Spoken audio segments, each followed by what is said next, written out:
हो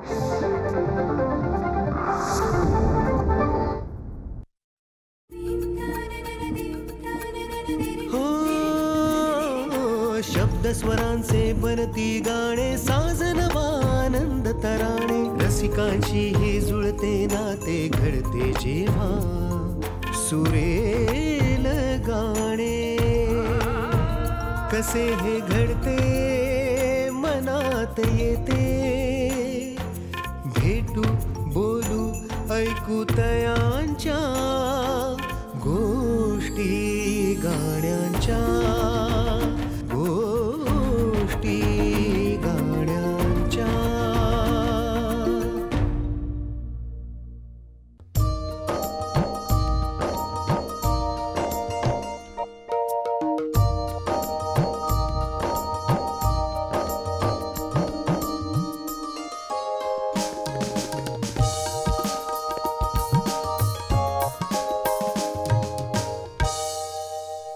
नमस्कार.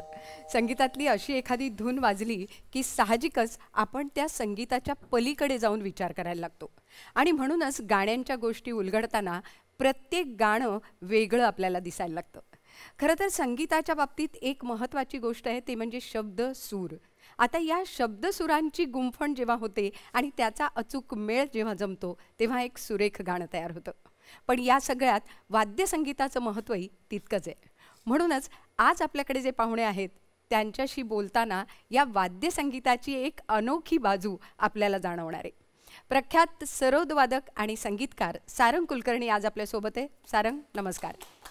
आणि प्रख्यात गायिका प्रियांका बर्वे आपल्यासोबत आहेत. प्रियांका स्वागत आहे. खरं तर सारंग, जसं आपण म्हणतो की म्हणजे तुझ्या नावातच संगीत आहे आणि रागदारी आणि या रागदारी संगीताला एक वेगळा आयाम खऱ्या अर्थाने मिळतो. आणि सरोद हे वाद्य असं आहे की सारंगी, सतार आणि वीणा या तिन्ही वाद्यांचा मेळ ह्या वाद्यामध्ये आपल्याला जाणवतो. बरं, त्याची उत्पत्ती जी आहे ती सुद्धा रबाब हे अफगाणी जे वाद्य आहे त्यातनं झालेली आहे आणि त्यामुळे मला असं वाटतं की सरोद वादनातनं एक वेगळी वातावरण निर्मिती होती. आणि सारंग, आणखी एक गोष्ट तुला माहिती आहे का? म्हणजे फारसी भाषेमध्ये सरोद या शब्दाचा अर्थ गाणे असा आहे. अरे वा. त्यामुळे सरोद या माध्यमातनं तू देखील गाण्याशी जोडलेला आहेस आणि त्यामुळे पुन्हा एकदा तुम्हा दोघांचं मी स्वागत करते गोष्टी गाण्यांच्या या आपल्या कार्यक्रमात. पण आज या सरोदमधनंच जे गाणं तयार होतं त्या गाण्याने आपण सुरुवात करायची का आपल्या मैफिलीची? काय ऐकवणार आहेस आम्हाला? मी एक माझं कंपोजिशन आहे, त्याचं नाव आहे लव्हर्स ड्रीम नावाचं. बरं. ते मी यासाठी आज वाजवते कारण की ते माझं पहिलं कंपोजिशन आहे जे मी सरोदवरती केलं होतं. तर ते मला तुमच्या समोर सगळ्यांना खूप आवडेल वाजवायला. वा, म्हणजे खरोखरच सरोदमधनं येणारं जे गाणं आहे ते आम्हाला आज ऐकायला मिळणार आहे. अगदीच. ऐकूया.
वा, अप्रतिम.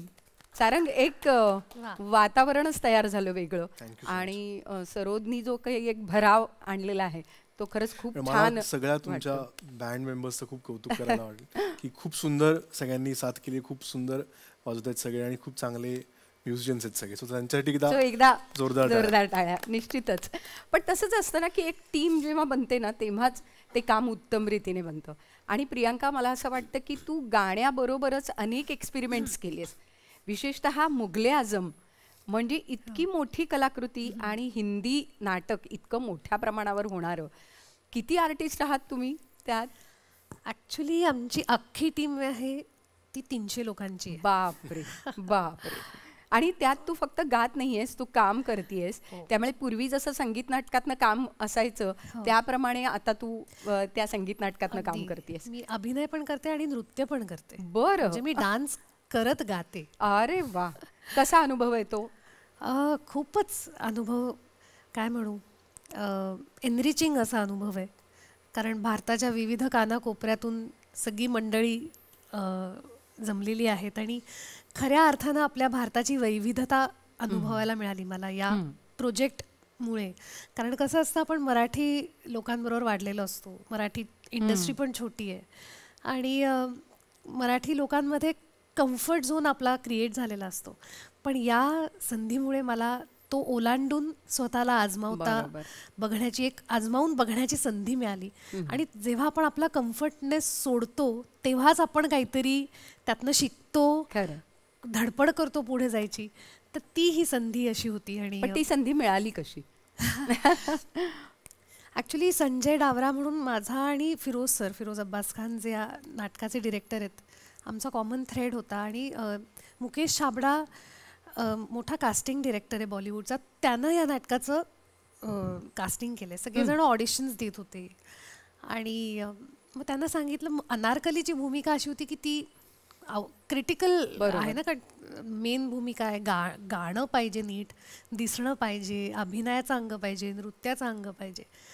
मग त्यांना नाव सुचवलं माझं, कारण तो म्हणला की, कारण मी अर्थात संगीत नाटक करत होते, तर तो म्हणला की अशी अशी आमची पुण्याची मुलगी आहे आणि ती उत्तम गाते, अभिनय करते, प्रेझेंटेबल आहे. तर मग सरांनी माझं यूट्यूबवर सगळं पाहिलं, व्हिडिओज पाहिले.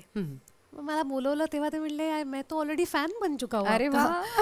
त्यामुळे एकमेव मी अशी होते की माझी ऑडिशन घेतलीच नाही. मला विचारण्यात आलं की तू करशील का, आणि मी 2दा-3दा नाही म्हणले. अरे का बरं? मी नाही म्हणले कारण मला कळलंच नाही की काय, कुठली संधी आपल्याकडे चालून आली. मी म्हणलं तसं मी माझ्या कामात खुश होते, कम्फर्टेबल होते.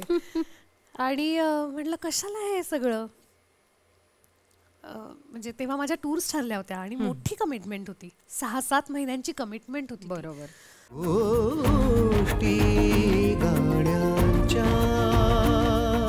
मी ह्याला म्हणले की मी आता परत, त्यांनी बोलवलं भेटायला. म्हटलं आता मी आजही जाते आणि नाही म्हणून येते.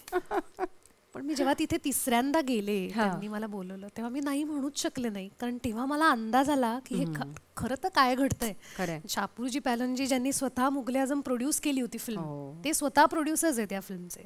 NCPA सारखा काय म्हणू थिएटर आणि म्हणजे 40 डान्सर्स अवतीभोवती कथक करणाऱ्या, मनीष मल्होत्राचे कॉस्ट्युम्स, फिरोज सर, भव्य दिव्य आहे. आणि मग मला एकदम लक्षात आलं, म्हणजे मी 21व्या वर्षी जेव्हा US दौऱ्यांना गेले होते तेव्हा मी फॅन्टम ऑफ दी ओपरा नावाचं पहिलं म्युझिकल माझ्या आयुष्यातलं ब्रॉडवे बघितलं होतं. आणि ते बघून मी वेडी झाले होते. आणि तेव्हा मला असं वाटलं होतं की हे मला व्हायचंय. ती मुलगी जे करत होती ते मला करायचंय. कारण मला अभिनय आवडत होता, मला नृत्य आवडत होतं, मी शिकली आहे कथ्थक, बरं गाते, बरं. तर हे मला व्हायचंय. आणि तेव्हा मला स्ट्राईक झालं की हीच जे हवंय आपल्याला मिळालेली, जी आपल्याकडे चालत आली आहे आणि ती आपण नाकारतोय. म्हणजे काही गोष्टी नशिबात असतात ना, तो अनुभव मला सातत्यानं या प्रोजेक्टच्या वेळेला आला की ते माझ्याच लेखी. किती प्रयोग झाले ग आतापर्यंत? 300 जवळपास. आता आम्ही 300 प्रयोग होतील आमचे. आणि टाइम्स स्क्वेअरवर झळकून आले आणि अख्खा आमचा तिथे मी प्यार किया तो डरना क्या गाती आणि सगळे फॉरेनर्स माझ्या गाण्यावर तिथे डान्स करतायत. काटा आला अंगावर. खरंच आहे. नायगारा फॉल्सला तिथे माझ्या आवाजात प्यार किया तो डरना क्या सादर केलं सगळ्या आमच्या कथ्थक डान्सर्सनी. सो असा एक खूपच वेगळा अनुभव, म्हणजे समृद्ध करणारा अनुभव आहे खऱ्या अर्थाने. आणि समोर येणारी लोक पण सगळी वेगळीच. त्यामुळे एक जाणता रसिक ज्याला म्हणतात तसा अगदी, तो अगदी. रसिक तुम्हाला त्याला मिळतो. आणि खरोखर इतका भव्य प्रमाणात होणाऱ्या एका कलाकृतीचा आपण भाग असणं ही किती मोठी आणि महत्वाची गोष्ट आहे. आज त्यातलं आम्हाला काय ऐकवशील मुघल आझम मधलं? नेहमीच आता सगळ्यांना माहिती आहे, मी जिथे कुठे जाते असा प्रश्न कोणी विचारला मला की मी मोहे पनघट पे वा गाते, वा, ते मला खूप आवडतं. सुंदर, ऐकूया. मोहे पनघट पे नंदलाल छेड़ गयो रे, मोहे पनघट पे मोरी नाजुक कलैया मरोर गयो रे, मोरी नाजुक कलैया मरोर गयो रे, मोहे पनघट पे नैनों से जादू किया, जियरा मोह लिया, नैनों से जादू किया, जियरा मोह लिया, हाय जियरा मोह लिया, हो जियरा मोह लिया, हाँ मुरा घूंघटा नजरियों से तोड़ गयो रे, मोरा घूंघटा नजरियों से तोड़ गयो रे, मोहे पनघट पे. क्या बात आहे, सुंदर. पण प्रियांका, एक क्लासिकल बेस असल्यानंतर गाण्याची मजा काहीतरी वेगळीच असते नाही का? अगदी. मला हे तू गात असताना मला मी वसंतराव आठवला. म्हणजे बिंदिया ले गई ऐकताना आम्हाला चित्रपटात ऐकताना ते इतकं ॲप्रोप्रिएट वाटलं. आणि त्याला तुझा आवाज, म्हणजे पार्श्वगायनातली हीच मोठी एक गंमत असते की त्या नायिकेला गायिकेचा आवाज सूट होणं आणि ते योग्य पद्धतीने तिथे सादर होणं हे खूप गरजेचं असतं. अगदी. मी वसंतराव कसा आला आणि बिंदिया ले गईचा अनुभव कसा होता? ॲक्च्युली आणि याच रागावर आधारित बिंदिया ले Exactly. गई ही ठुमरी आहे. ॲक्च्युली त्यामुळे तू ते गात असताना माझ्या मागे कदाचित ते बिंदिया ले गई डोळ्यासमोर येत होतं. हो. गारा रागावर आधारितच ही दोन्ही गाणी आहेत त्यामुळे. बरोबर. बरोबर. आणि मोहे पनघट पे पण एक ठुमरीच आहे जी आपण बॉलिवूडमध्ये ऐकतो, म्हणून त्याला आपलं गाणं असं वाटतं, पण ती पण एक ठुमरीच आहे. मी वसंतराव अर्थात सारंगनी मी वसंतरावचं सगळं बॅकग्राऊंड म्युझिक केलेलं आहे. वा. सारंग आणि सौरभ असं दोघांचं बॅकग्राऊंड म्युझिक आहे आणि त्यांनी सगळी गाणी प्रोड्यूस पण केली आहेत. बरं. बिंदिया ले गई ही ठुमरी म्हणजे ॲक्च्युली या सगळ्या प्रोसेसमध्ये, कारण घरी तो करत होता ही सगळी कामं. राहुल दादा घरी यायचा, भूषण माटे घरी यायचा, निपुण घरी यायचा, त्यामुळे पहिल्यापासूनच इन्व्हॉल्वमेंट या प्रोजेक्टमध्ये माझी होती. अर्थात ह्याचं मी वसंतरावचं मेन काम सगळं सारंगने केलेलं आहे. इतकं अनएंडिंग ते काम चालू होतं आणि केवढा मोठा अल्बम आहे, 20-20 गाणी आहेत. खरं. म्हणजे आम्हाला आठवते की आम्ही 1-1.5 महिना आम्ही फक्त स्टुडिओच होतो. अच्छा. 1.5 महिना पण मी कमीच सांगत असेल, कमीच पण सांगतोय. जास्तीच वेगवेगळी व्हर्जन सारखी.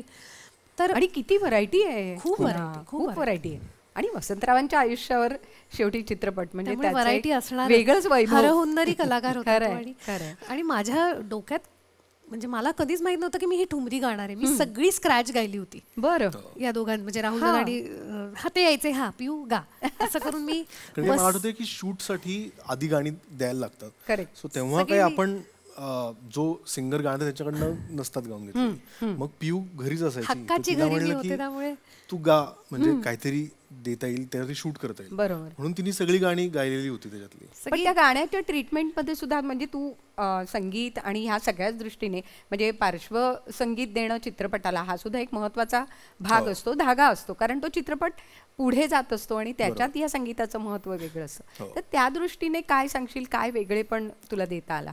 मला नेहमी असं वाटतं की जेव्हा आम्ही बॅकग्राऊंड करत असतो कुठल्याही फिल्मचं, तर तेव्हा जी लय आहे त्या कॅरेक्टर्सची, ज्या लयीत ते बोलतात, ज्या लयीत शॉट्स घेतलेले आहेत, ज्या लयीत कॅमेरा हलतो, ती जी किंवा मधले जे पॉजेस आहेत, जी लय आहे पूर्ण कलाकृतीची, ती खूप महत्वाची असते. बरोबर. आणि मग त्यानुसार त्या लयीला साजेसं जाईल असं संगीत नेहमी मला करायला आवडतं. किंवा टोन पण असेल. जेव्हा आता समजा मी वसंतरावमध्ये आपण जेव्हा एकदम एक असा भाग बघतो की जिथे फक्त बर्फ आहे, तर तिकडचं संगीत वेगळं असेल. नागपूरमधलं जिथे खूप ऊन आहे, तिथे त्याचं टेक्स्चर बदलत जातं, त्या फिल्मचं टेक्स्चर बदलत जातं, संगीताचं पण टेक्स्चर तसं बदललं पाहिजे. सो त्याच्याने खूप फरक पडतो. आणि विशेषतः गायकाच्या आयुष्यावर आधारित जेव्हा चित्रपट आहे आणि तेही वसंतरावांसारख्या गायकाच्या, तेव्हा त्याच्यात चॅलेंजही खूप मोठं होतं आणि जबाबदारी तर खूपच जास्ती होती. आणि म्हणजे माझ्यापेक्षा जास्ती राहुल दादाला असणार, कारण काय तो त्याच्यात आजोबांचा भूमिका पण तो स्वतः करत होता. आणि कारण काय इतके वेगवेगळे जॉनर्स होते, कारण काय वसंतराव स्वतः सगळे जॉनर्स उत्तम गायचे. म्हणजे लावणी असेल किंवा कुठलं एक नाट्यगीत असेल किंवा क्लासिकल असेल, अभंग असतील, सो हे सगळे जॉनर्स आम्ही त्यात घेतले होते. आणि प्रत्येक जॉनर हा अस्सल तसाच असला पाहिजे, तसाच ऐकू आला पाहिजे, ह्याची आम्ही खूप काळजी घेतली. आणि ते करताना इतकी मजा आली आम्हाला. म्हणजे आम्ही स्टुडिओमध्ये, मी जसं म्हणलं की 1.5-2 महिने आम्ही यशराजमध्ये होतो आणि सगळे म्युझिशियन्स तिथे येऊन जायचे, म्हणजे घर झालं होतं आमचं. म्हणजे वर्कशॉप तुमचं चालू होतं असं म्हणायला हरकत नाही. आणि जी काय मजा आली आम्हाला, म्हणजे स्क्रॅच पासनं, जसं आपण म्हणतो ना की स्क्रॅच पासनं ते गाणं बनताना आणि त्याचं शेवटचं रूप, म्हणजे आपण एक छोटंसं मूल असेल आपलं की त्याला आपण छोटेपणी कपडे घालतो, मग तो मोठा होतो, मग अंगडी टोपडी घालत घालत आणि मग तो मोठा होतो आणि मग त्याचं ग्रॅज्युएशन होतं. तो हा जो सगळा प्रवास आहे तो प्रत्येक गाण्याचा आम्ही बघू शकलो. ते खूप अप्रतिम. आणि मी वसंतराव झालाही उत्तम. तुला स्वतःला स्क्रॅच पासून फायनल पर्यंतचा तो जो प्रवास होता, खूप मोठा प्रवास, तो कसा होता? खूप मोठा. सारंग त्याचा साक्षीदार आहे. कारण ठुमरी हा माझा जॉनरा नव्हता. आता मला त्याच्यात भयंकर आवड लागली आहे. बरोबर, काय म्हणू, चटक लागली. जसं नाट्यगीत गायला मी पहिले राहुल दादाकडे आले, माझा जॉनराच बरोबर. मी पहिल्यांदा नाट्यगीत गाणार होत, पण त्यानं ते करून घेतलं माझ्याकडनं. आणि यावेळेलाही तो म्हणला की बिंद्या ले गई तूच गा. अच्छा. तो मी स्क्रॅच केलं होतं रेकॉर्ड. तर मी म्हणलं अरे ठुमरी, म्हणलं कशी काय. आम्ही इतका रियाज केलाय रेकॉर्डिंगच्या आधी, माझ्याकडे रेकॉर्डिंग्स आहेत, त्याच्यामध्ये मी रडलीये, म्हणजे मला येत नाहीये. मग आणि म्हणजे हे काय म्हणू, एक गुरुस्थानी असल्यानंतर कसा हक्क मिळतो ना, तसा तो हे तुला येतच नाहीये, अजून रियाज कर. म्हणजे गुरुचा ओरडा देखील खाल्लेला आहेस तू या वेळेला. अगदी. आणि ह्याचा सगळ्यात ठरतो. हो, त्याचा साक्षीदार आहे सारंग. आणि इतकी रेकॉर्डिंग आहेत माझ्याकडे त्या रियाजाची, बरं, की कसं आपण ती ठुमरी, ती एक कोरिओग्राफ केली आम्ही ना ठुमरी पिक्चरसाठी.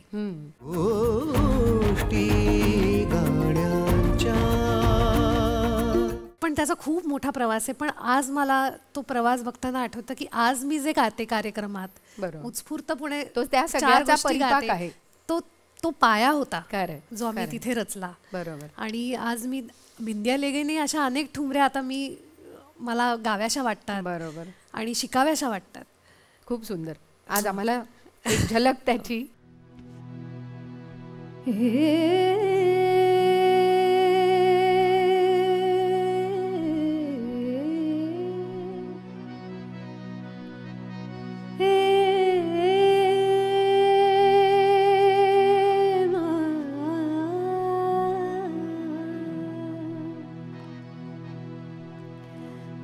बिंदिया ले गई हमारी रे मछलिया, बिंदिया ले गई, हाँ बिंदिया ले गई, हाँ बिंदिया ले गई, हाँ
मछलिया हमारी रे मछलिया।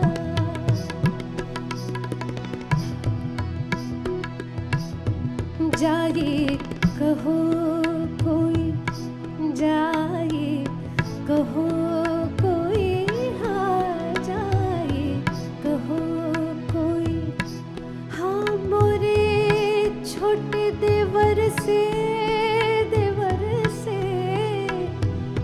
हाँ मोरे छोटे देवर से जाए कहो कोई, हाँ जाए कहो कोई, हाँ मोरे छोटे देवर से, हाँ गंगा में नाव डलावो रे, बिंदिया ले गई हमारी रे मछलिया।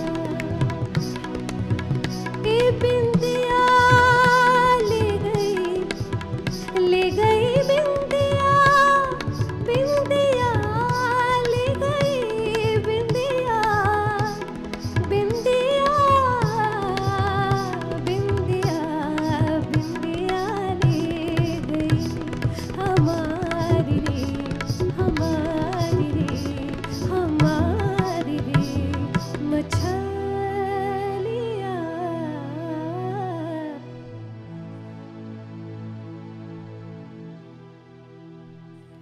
वा प्रियांका, खूप सुंदर. आणि खरंच आहे की ती ठुमरीचा जो दर्द आहे ना, तो ठुमरीचा तो तुझ्याकडनं अगदी छान आला आणि त्या खटक्या मुरक्या त्या सगळ्या खूप सुंदर आल्यात. चित्रपटासाठी मुळात गाणं करताना एक वेगळा जॉनर आहे आणि प्रत्येक माध्यमाचं एक वेगळेपण जे असतं ते आपल्याला जाणवतं. सारंग, तुला स्वतःला एकतर या चित्रपटासाठी तू बॅकग्राऊंड केलं होतंस, पण चित्रपटासाठी संगीत देणं हा एक वेगळा अनुभव. मला वाटतं तेंडल्या नावाचा चित्रपट अगदी आत्ता आला होता आणि पुन्हा दोन वेगळे विषय, म्हणजे मी वसंतराव एका बाजूला आणि तेंडल्यासारखा विषय एकदम दुसऱ्या बाजूला. तर पुन्हा तो फरक कसा जाणवला? आणि तेंडल्यामधली सुद्धा गाणी फार सुंदर झालीत, त्याला म्युझिक तू केलंयस, तर तो अनुभव तुझा कसा होता? मला असं वाटतं की संगीत हे त्या स्टोरीमध्ये असतं, त्या पिक्चरचं संगीत हे तुम्हाला त्या कथेतूनच मिळतं. बरोबर. म्हणजे ती कुठे बेस्ड आहे. समजा आता वसंतराव सारखी फिल्म आहे, ती एका मोठ्या गवयावरती बेस्ड आहे, मग त्याचं विश्व काय असेल तर त्याचं ते संगीत असतं. तेंडल्यासारखी फिल्म आहे ती पूर्णपणे सांगलीमधल्या एका गावात बेस्ड फिल्म आहे. सो त्याचं संगीत पूर्ण तिकडचं जे वातावरण आहे त्याच्यानुसार असलं पाहिजे नेहमी, असं मला वाटतं. आणि तेंडल्या ही फिल्म इतकी सुंदर फिल्म होती, म्हणजे जेव्हा ती पहिल्यांदा शूट करून त्यांनी दाखवली फिल्म मला, तेव्हा मी 2 मिनिटं शांत बसलो होतो की इतकी अप्रतिम आणि इतकं इनोसंट फिल्म बनवली होती. आणि त्याला खूपशा फेस्टिवल्समध्ये अवॉर्ड पण मिळाले, स्टेट अवॉर्ड पण मिळाले महाराष्ट्राला त्याला, आणि खूप चांगल्या ठिकाणी ती पोहोचली सुद्धा फिल्म.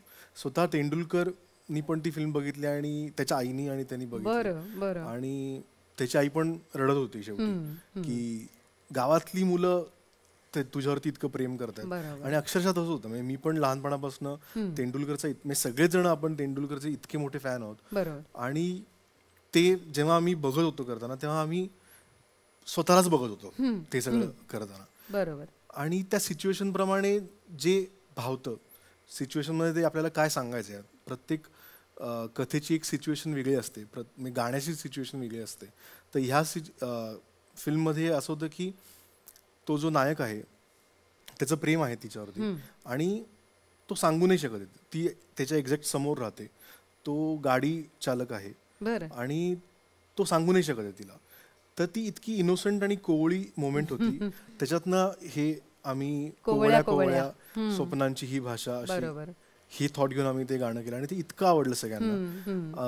मला वाटतं प्रियंकानेच गायलंय ते, आणि अभय. आणि त्याचे शब्द खूप सुंदर लिहिलेत. वैभव देशमुख यांनी त्याचे शब्द लिहिलेत, इतके अप्रतिम शब्द लिहिलेत. मी ते जेव्हा ते वाचले तेव्हाच इतका मी प्रेमात पडलो त्या शब्दांच्या. आणि ते ऐकून डिरेक्टरला असं पण झालं की अरे ही चाल इतकी सुंदर झाली की आपण त्याचं अजून एक गाणं, नाजूक अशी हळुवार अशी सुंदर झाली ती चाल. कारण का ते कॅरेक्टर्सच तसे, म्हणजे ते कधीही आपल्याला फिल्म मध्ये त्यांचा लव्ह ट्रॅक असा ॲसच नाही आहे, जसं आपण सगळ्या फिल्म्समध्ये बघतो तसं नाही आहे. पण तरी त्यांचं एक अंडरलाईन त्यांचं प्रेम आहे आणि ते प्रेम तुम्हाला बळ देत राहतं, त्या स्टोरीतून दिसत राहतं. बरोबर. सो ते आम्हाला त्या गाण्यातनं मांडायचं होतं. गोष्टी गाण्यांच्या. प्रियांका, तुला ते गाणं गाताना काय वाटलं? ऍक्च्युली मला खूप अवघड गेलंय ते गाणं गायला. मला आठवतंय ते रेकॉर्डिंग अजूनही. आणि युवान आला होता आमच्यावर, पहिल्यांदाच आम्ही त्याला घेऊन गेलो.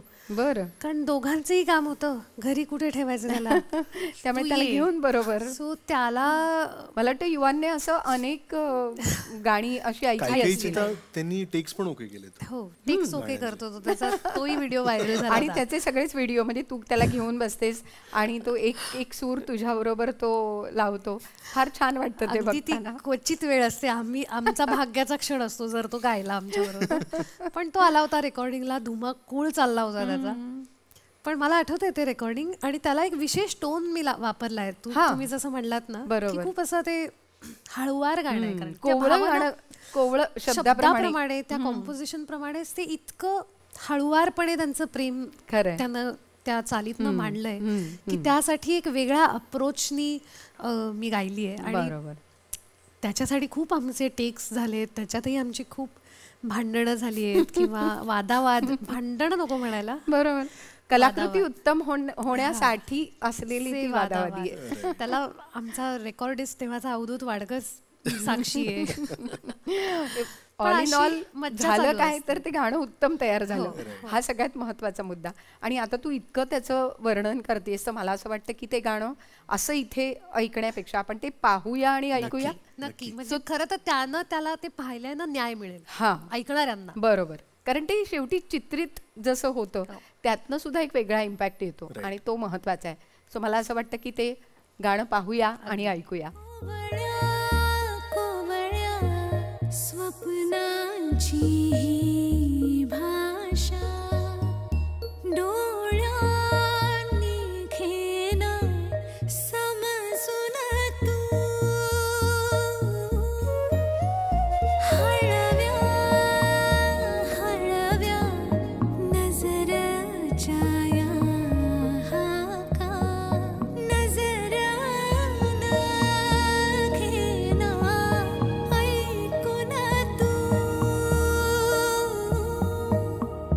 तुझ्या डोळ्यातला गैशारा मन नटून जातय सारा गजीन झाला नार नार नादावल एडखुळा मोहरला बावरला मन रुजला तुझ्यात ग फिरतीचा सुर घुमला स्वप्नांच्या नभात.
खरंच म्हणजे तू म्हणालीस तसं की पाहून त्याचा न्याय नक्की होईल, तर तसंच झालेलं आहे. पण पुन्हा जॉनर वेगवेगळे जसे येतात तसं मला असं वाटतं की नाटक म्हणजे जसं सिनेमा आहे तसं नाटक हा एक वेगळा जॉनर आहे, वेगळं माध्यम आहे. मी स्वरा आणि दोघंसाठी तू त्याचं टायटल केलंयस, तर त्या नाटकाचा जॉनर तुझ्या हातात आल्यानंतर त्याला एक वेगळी ट्रीटमेंट कशी द्यावी याचा विचार तू कसा केलास? आपण जेव्हा फिल्म बघतो तेव्हा त्याचं माध्यम वेगळं असतं. म्हणजे आपण तेव्हा पडद्यावरती स्क्रीनवरती चित्र बघत असतो आणि त्याचं टेक्निकॅलिटीज पण वेगळ्या असतात. म्हणजे आपल्याला सराउंड साऊंडमधून ऐकू येत असतं, सो आपण तसं खेळू शकतो, तो साऊंड तसा वापरू शकतो. पण जेव्हा आपण नाटक करत असतो तेव्हा आपल्याला माहिती असतं की आपल्या समोर ती गोष्ट घडणार आहे आणि समोरूनच जे काय आहे ते आपल्याला समोरून इन्फॉर्मेशन मिळणार आहे, कारण ऑडियन्स समोर बसलेला आहे. येस, सो ते लक्षात ठेवून आपल्याला सगळं योजना करायला लागते. सो जेव्हा माझ्याकडे हे नाटक आलं, नितीश पाटणकर यांनी डिरेक्ट केलेलं नाटक आहे, आदित्य मोडकनी लिहिलेलं नाटक आहे आणि माझं हे पहिलंच म्हणजे आमच्या सगळ्यांचंच हे पहिलं व्यावसायिक नाटक होतं आणि त्याचं नाव होतं मी स्वरा आणि ते दोघं. आणि जेव्हा मला चंदू काका म्हणजे आमचे प्रोड्युसर ते म्हणले की आपल्याला ह्याचं टायटल करायचं, सॉन्ग करायचं. म्हणजे मालिकांची शीर्षक गीतं गाजतात पण नाटकाचं शीर्षक गीत करायचं हा एक चांगला वेगळा विषय होता. राईट. तर आणि ते म्हणले की बघ त्यात हे समजा शब्द आले तर उत्तम, मी स्वरा आणि ते दोघं. तर मी असं विचार होतो की मी स्वरा आणि ते दोघं हे करता वाक्य आहे, म्हणजे हे तसं गद्य आहे ते. हा म्हणजे हे टायटल मध्ये कसं येणार हे शब्द, आणि ते आले तर ते चांगलं पण वाटलं पाहिजे, कारण काय ते तर हुक आहे. बरोबर. म्हणजे ते जर असं चांगल्या पद्धतीने नाही आलं तर ते नाटकाचं नाव पडलं नाही पाहिजे आपल्यामुळे. सो मी म्हणलं की बघूयात. आता मला निवेदिता आहे ना काम त्याच्यात करते, निवेदिता सराफ, सुयश टिळक, रश्मी अनपट, बरोबर, असे खूप चांगलं खूप सुंदर नाटक आहे, गाजलं नाटक. सो मी त्यांना म्हटलं की मी बघतो, मी जेव्हा काम करायला बसीन तेव्हा मला जास्ती कळलं की काय बसतंय नाही बसत.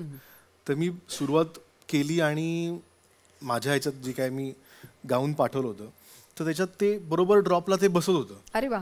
मी स्वरा आणि ते दोघं मला वाटतं थोडंसं गाऊन दाखवा ना आम्हाला.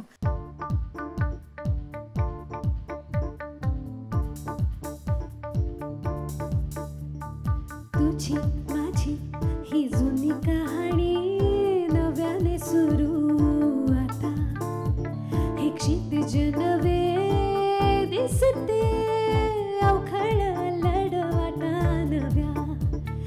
तुझी माझी ही जुनी कहाणी नव्याने सुरू आता, हे क्षितिज नवे दिसते अवखळ लढवाटा नव्या.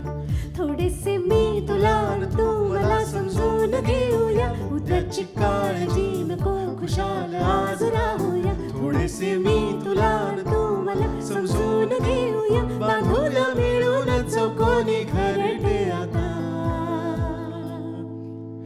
मी स्वरा आणि ते दोघं, मी स्वरा आणि ते दोघं, मी स्वरा आणि ते दोघं, मी स्वरा आणि ते दोघं, मी स्वरा आणि ते दोघं, मी स्वरा आणि ते दोघं.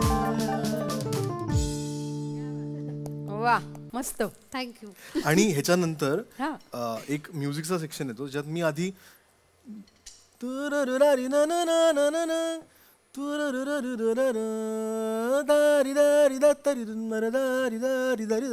असं काहीतरी होतं आणि ते मी असंच आणि असे खूप वेगवेगळे आवाज काढले होते आणि ते गायलं होतं. आणि ते मी ऐकलं होतं, ते म्हणलं की काही झालं तरी हे पाहिजे. अच्छा. मी असं म्हणलं होतं की हे फक्त जनरल गिटार नाही काही नाही म्हणून मी फक्त हे असं गाऊन ठेवलंय की जे रिप्लेस होईल. तर ते त्यांना इतकं आवडलं की ते म्हणलं की हाच तर खरं तर आपल्याला जे हवंय. सो मग नंतर ते रोहित राऊतने गायलं, तर रोहित राऊतला पण मी सांगितलं की असं काहीतरी कर की जे त्याच्याने ते राहील, बरोबर, तो क्वर्कीनेस राहील. नाही, कधी कधी असं ना, जसं तू म्हटलंस की स्क्रॅच मध्ये आपण काहीतरी करतो किंवा डमी शब्द लिहितो आणि तेच कुठेतरी आवडतात आणि ते बसतात, कारण आपण ते का सारखं ऐकतो ना गाणं. पण खास करून सांगायला सारंग विसरलाय, हे निवेदिता ताईचा आवाज सारंगच्या आईनी गायलंय हे. तिचं हे पहिलंच तिचं पहिलं काय दुसरं प्लेबॅक एकदा ठेवा PNGच्या ऍड साठी सुद्धा ती गायली होती, निवेदिता ताईंसाठी. अरे वा. आणि याही नाटकाला तिनं त्यांच्यासाठी म्हणजे निवेदितासाठी background music, background voice, playback playback voice. वा. सो खरंच माझ्यासाठी खूप स्पेशल होतं की आई गाऊ शकली हे. वा. कारण काय नाटकात पण ती आईची भूमिका असते आणि म्हणून मला असं 3 जण असे हवे होते की जे त्या कॅरेक्टरला जाऊ शकतील आणि ते माझी आई, प्रियांका आणि रोहित यांनी खूप सुंदर आणि स्पृहानी हे शब्द लिहिलेत.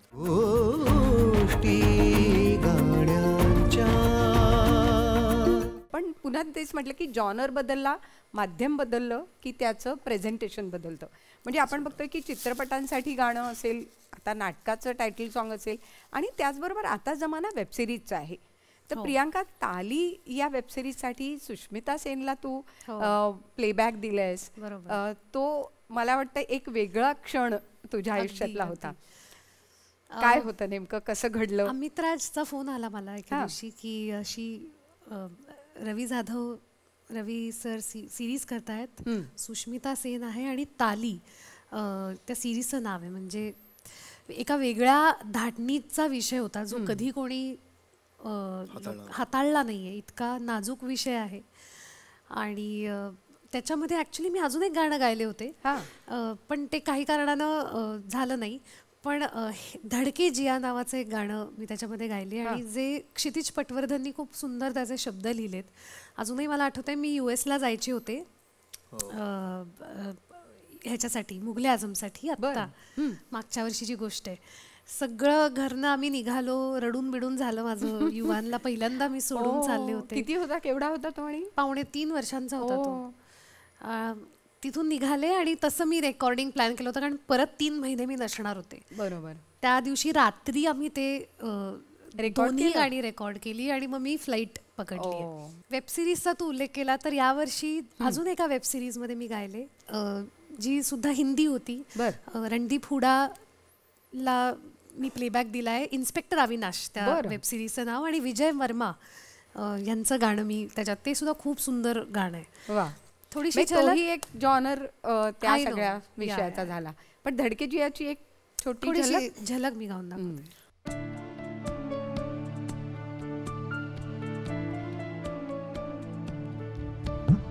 किसे बतलाऊं, किसे समझाऊं, इत उत धड़के जिया, जिया रे, इत उत धड़के जिया. लगी ना ये भनक कैसी है, सांसों में ये महक कैसी है, कलाई की नरम डाल पे कंगना की चहक कैसी है. मेरी उम्र का भी चेहरा नया क्यों, तररररा, हाँ, ररररा. किसे बतलाऊं, किसे समझाऊं, इत उत धड़के जिया, जिया रे, इत उत धड़के जिया.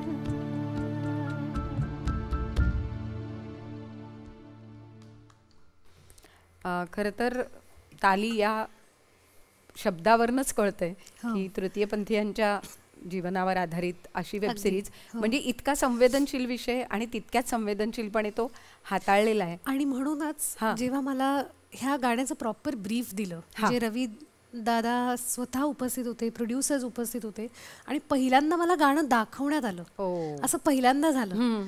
कारण इतका संवेदनशील तो विषय आहे, ती भावना. आणि ती सिच्युएशन अशी होती की कृतिका आहे देव, माझी मैत्रीण, जी मोठी होऊन सुष्मिता सेन होते, आणि तिला लहानपणापासूनच वाटत असतं असं. आणि आई बघती ती जेव्हा म्हणजे मुलगा दाखवली कृतिका, आणि तिला बाईपणाच्या त्या होण्याविषयी आतून तिला ते बाई पण वाटत असतं तिचं. आणि ती साडी घेऊन आईसारखं सगळं करते आणि आई बघते तिला, आपल्या मुलाला आई बघते की अरे बापरे. आणि ती मोमेंट आम्ही या गाण्यात कॅप्चर करायचा प्रयत्न केला. आणि नंतर मोठी होऊन सुष्मिता सेन. वा. पण या भावना किती वेगळ्या असतात आणि ज्यांच्या बाबतीत या गोष्टी घडतात त्यांना ते जास्त रिलेट होतं. पण तू आता सांगताना सुद्धा इतका रिस्पॉन्स त्यामुळे या गाण्याला तृतीयपंथी लोकांचा इतका रिस्पॉन्स आला या गाण्याला. आणि खूप ऑफकोर्स ही सिरीज पण खूप गाजली. या वर्षीची खूप ट्रेंडिंग सिरीज होती ताली. आणि या गाण्याला अख्ख्या सगळ्या सिरीजच्या गाण्यांना खूप, आणि स्पेशली या गाण्याला. नक्कीच नक्कीच. आणि अशी एखादी कलाकृती आपल्या हातनं घडणं हे एक भाग्य नक्कीच आहे. पण प्रियांका, त्याच्याचबरोबर तुला सगळ्या गीतकारांबरोबर काम करता आलं, संगीतकारांबरोबर काम करता आलं. म्हणजे आपण महानोरांपासून अगदी सुरुवात केली की त्या पिढीतल्या गीतकारांपासून आजच्या पिढीतल्या गीतकारांपर्यंत आणि संगीतकारांबरोबर काम केलंयस. आणि आजच्या पिढीचे आघाडीचे संगीतकार म्हणजे अजय अतुल. त्यामुळे अजय अतुल बरोबर काम करणं हा पुन्हा एक वेगळा एक्सपिरियन्स होता. मर्द मराठा जे गाणं झालं पानिपतचं, त्यातही तुझ्या काही लाईन्स आहेत आणि ते गाणंच इतकं खरं तर जोशात आलेलं आहे. ते गाणं कसं आलं आणि त्या गाण्याबद्दल काही सांगशील? पानिपत हा सिनेमा अजय अतुल करत होते आणि आशुतोष गोवारीकर जे डिरेक्टर आहेत ते मुघले आझम बघायला आले होते. अच्छा. त्यांनी ट्विट केलं होतं बरं माझ्याविषयी. आणि त्यांना म्हणजे असंच काहीतरी की आपली मराठी मुलगी बघून किती छान वाटतंय. आणि मग पानिपत हा विषय चालू होता आणि त्याच्यात थोडासा एक काय म्हणू एक ग्रुप सॉन्ग आहे ते. बरोबर. आणि तेव्हा अजय अतुल यांनी माझा विचार केला. म्हणजे आज सगळ्यांनी मिळून माझं नाव त्यांच्यासमोर आलं. हीच एक खूप छान कुठेतरी मनाला सुखावून जाणारी गोष्ट असते. आणि अक्षरशः छोटासाच पार्ट आहे माझा, पण त्यांची बातच अलग आहे अजय अतुलची. बरोबर. ते कुठलंही काम म्हणजे अगदी 4 लाईनी पण असतील पण ते अशा गाऊन घेतील तुमच्याकडनं. आणि त्यांच्याकडनं ऑफकोर्स त्यांच्या कार्यक्रमांमध्ये, मी त्यांच्या शोजमध्ये इतके वर्ष गाते, त्यांच्याकडे बरोबर इतकं काम केलं. आता मी civilization to nation Nita Mukesh Ambani cultural सेंटरमध्ये जे म्युझिकल झालं, बरोबर, फिरोज सरांनी डिरेक्ट केलं होतं आणि अजय अतुलचं म्युझिक होतं. वा. तर हा एक छान सुवर्ण योग जुळून आला. मला कायम इच्छा होती की फिरोज सरांनी एक असं प्ले डिरेक्ट करावा ज्याचं म्युझिक त्यांनी करावं. आणि तोही योग जुळून आला. आणि त्यात ज्याच्यात गायलंय हो हेही महत्वाचं. आणि तशीच एक महत्वाची फिल्म म्हणजे चंद्रमुखी. आणि चंद्रमुखी मधला सवाल जवाब जो तुझ्या आवाजात रेकॉर्ड झालाय, तोही एक वेगळा एक्सपिरियन्स असेल. तो एक वेगळाच एक्सपिरियन्स होता. म्हणजे पानिपतच्या निमित्तानं मी कृती सनॉनला प्लेबॅक दिला. हो ना. आणि तिनेही ट्विट वगैरे केलं होतं आणि खूप ते छान काय म्हणू प्लॅटफॉर्म मिळाला होता.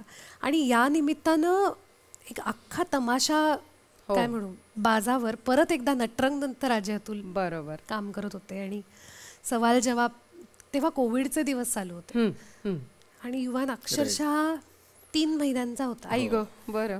3 महिन्यांचा. आणि तेव्हा अजय दादांचा फोन आला होता की असं असं गाणं करायचंय तर तू आहेस का, रेडी आहेस का गायला. म्हणलं ऑफकोर्स. माझ्यात एकदम संचार चैतन्य आलं. आणि ते म्हणले काही काळजी करू नकोस, त्याला घेऊन ये. बरं. आणि मग आपण रेकॉर्ड करू. मग मी, सारंग, सासूबाई माझ्या तेव्हा त्या लॉकडाऊनमध्ये तेव्हा तेवढ्यासाठी युवांसाठी आम्ही कारसीट विकत घेतली. कारण पहिला प्रवास ते बाळ माझं एवढं मुंबई पुढे करणार. बरोबर.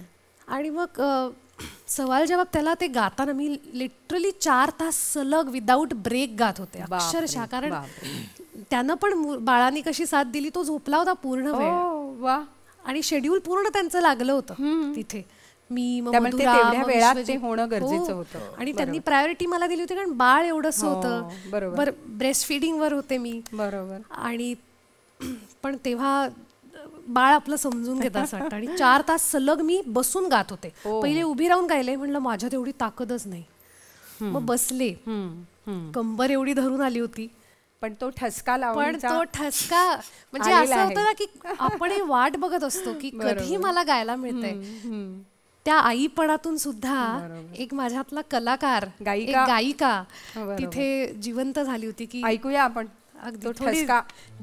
थोडीशी झलक ऐकायला आवडेल. किती वर्णू ग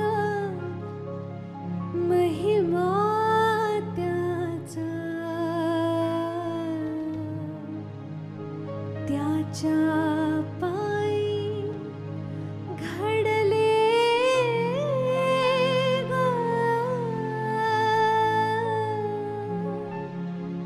हरवून जाता त्याची सावली,